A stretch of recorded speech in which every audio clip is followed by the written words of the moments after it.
Welcome to Module 6 this week. We are in contracts, and we're actually going to be in contracts next week as well. Next week we'll cover 2 chapters, so if you can get started early on that, that would probably be beneficial to you. I'm sorry, this video cast is a little bit later in the week than I normally like to do it. One thing I do want to ask, I noticed that not many students actually watch these video casts that I'm doing. If you do watch them and you find them useful and helpful and you want me to continue to do them, please send me an email and let me know that. I am happy to do these, but if students aren't watching them, then I'm not going to continue to do them. So definitely let me know if you find these useful and you want me to continue. In Chapter 10, you get an introduction to the required elements to make a valid contract, and there are 7 of them. Those 7 elements are offer, acceptance, consideration, legality, capacity, consent, and writing. Now, Chapter 10 actually only goes into detail about the first 2, offer and acceptance. You have to have an offer and then an acceptance to actually form an agreement. And so we'll talk about that a little bit more. But the rest of those requirements are going to be talked about next week in the 2 chapters that we're covering next week. Chapter 10 really starts out by giving you an overview of contract law in general before we get to the end and we deal with what is an offer, what is acceptance, and some special rules that go along with that. So what is a contract? Very simply, a contract is a promise that the law will enforce. There's 2 different kinds of contracts, bilateral or unilateral. Bilateral is the most common. It's basically one promise in exchange for another promise. Unilateral contract is somebody has made a promise and the only way that it can be accepted is through performance. The most common type of unilateral contract is a reward poster that says $100 to anybody that returns my lost dog. Well, it's a promise to pay $100 if that lost dog is returned, and it's accepted by that person showing up with the dog. We can also identify a contract by where it's at in being completed. So, and this is either by the term executory or executed. If it's an executory contract, that means that one of the parties hasn't completely performed. There's something that still needs to be done. If it's an executed contract, that means everything has been performed, all parties have done their job, and the contract has been completed. Contracts can also be defined by whether or not they are fully enforceable, or maybe only enforceable by one party or not enforceable by any of the parties. If you have a valid contract, that means that both parties can completely enforce the contract and everybody is bound by what the contract says. That's a valid contract. If you have an unenforceable contract, that means that the parties entered into an agreement, but because of some rule of law, no one that's a party to the contract can actually enforce it. An example of this would be if you have the type of contract that the law requires to be in writing, and it's not in writing, then nobody can enforce it, even though both of you meant to enter into the agreement at the time. There's also something called a voidable contract. This is an agreement or a contract that has some defect in it that will allow one party to terminate the contract if they choose, but not the other party.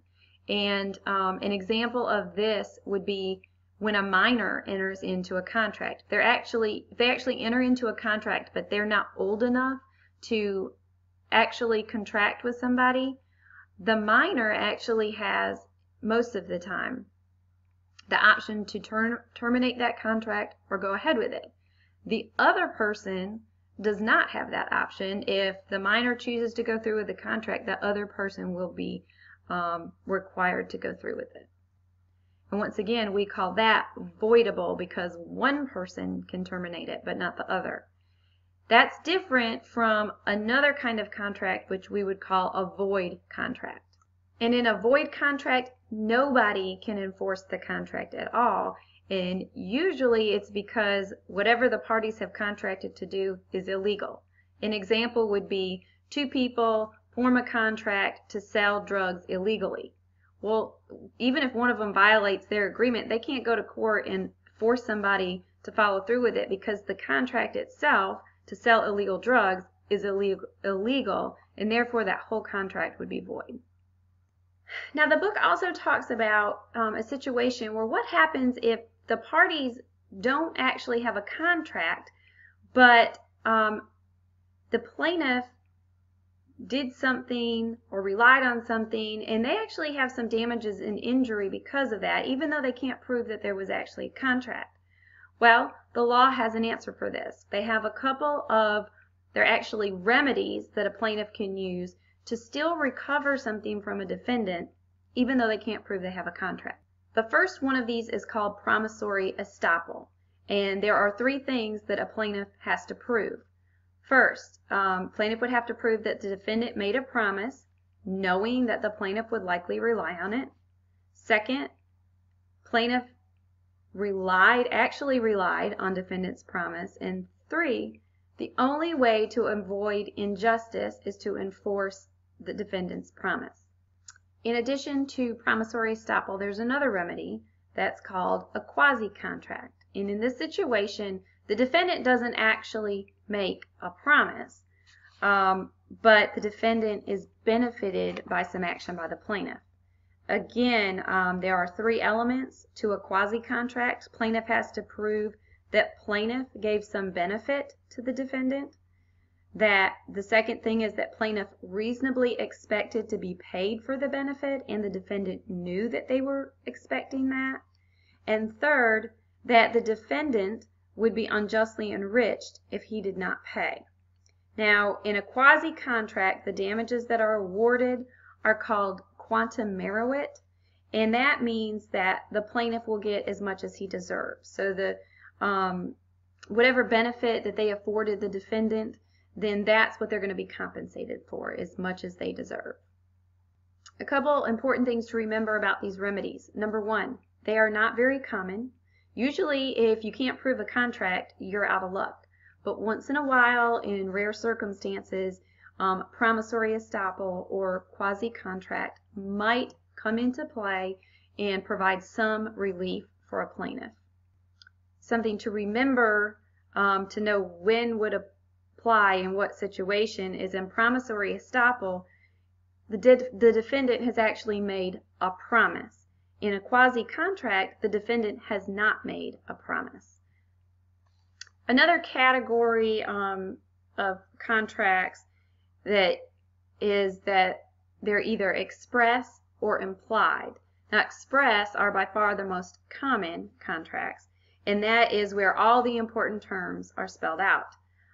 Implied contracts are often where you're going to have a lot of litigation, and implied contracts are where the words and the conduct of the parties indicate that they intend an agreement, but they haven't spelled out what all of that is. And an express contract, even though everything is spelled out, it can be written or oral. In contract law, there are two main sources of law, and the first one is common law. And so that goes back to what we talked about before, judge-made law, cases decided that determine what the law is in a certain area. And a lot of contract law is based on the common law. The other area that contract law comes from is the UCC, or the Uniform Commercial Code. In this chapter and in this class, we're going to focus on Article 2 of the UCC, and that deals with the sale of goods. And what that means is any contract that deals with goods is going to be covered by the UCC and its provisions and not by common law. So one thing that's very important is to determine, well, what is a good? So that way you'll know when does the UCC apply and when does just common law apply. A good is defined as anything movable except money, securities, and certain legal rights. So things like land or the house that's attached to the land, those are not goods, and those will be governed by common law. For example, a contract for the sale of a piano would be controlled by the UCC because a piano is a good. A contract for the sale of a house in land would be governed by common law because that's not a good. If it's a mixed contract for both goods and land, it's whatever is the primary purpose of the contract will control whether it's common law or the UCC that applies. It's very important for you to be able to identify whether or not we're dealing with goods or not, because the common law is actually different in many ways from what the UCC laws provide. So it will change the outcome of a given case depending on which law applies. And generally speaking, the UCC is more flexible than common law and more likely to find a contract than common law rules do. I'm going to end this video right here. The next thing that I have to talk about is offer and acceptance itself, and I'm going to do those in a separate video just so that I can make sure I can cover everything I need to with those.